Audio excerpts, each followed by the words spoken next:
my involvement in the SVB collapse kicked off on the 10th of March 2023. It was gone 8 o'clock at night on a Friday. I saw the news flash up that SVB was in trouble. So what I did, I sent a text to Martin Turner at the BIA saying I didn't like the look of what was going on. It looked problematic.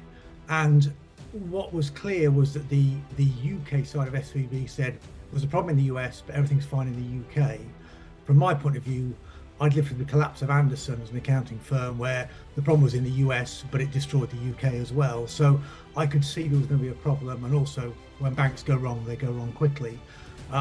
So I went to bed on Friday night thinking this is a problem, but Steve Bates at the BIA and Martin Turner are on the case.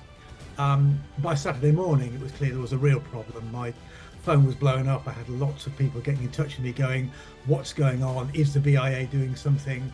We might be trading insolvently. We've transferred money on Friday and it's gone out of one account from SVB. We don't know where it's landed. We think it's in the banking ether somewhere. So it was quite a mess. So after that, kind of the BIA sort of government lobbying machine kicked in. I wasn't involved in that, and my role more was, as chair of the Finance and Tax Committee, was more being able to go back to companies and say, look, the BIA is on the case, the Treasury is on the case.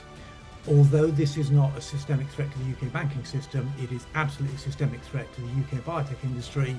The BIA is on the case. We're going to be okay, and sort of giving people updates, both later on the Saturday and on the Sunday morning. And thankfully, it all came good by the close of the weekend. So I guess my role was being part of, but only a small part of the early warning system, but then also being sort of a reassuring voice as companies tried to work out what on earth it meant as the weekend progressed. I think the interesting bit going forwards is that the market has now changed in terms of where you put your cash as a biotech company. You don't put it all with one bank. You spread it amongst a number of banks in case anything like this ever happens again. So I don't think there's any particular action that the BIA needs to take going forwards. The market's done it all already. Investors are alive to this issue, and it comes up all the time. But it was certainly it was an interesting weekend. It was a fascinating weekend. It was pretty hectic. There were an awful lot of calls. An awful lot went on, and it was great. We got to the outcome we did, and it did absolutely demonstrate the power of the BIA and the links it has to government, the established links it had.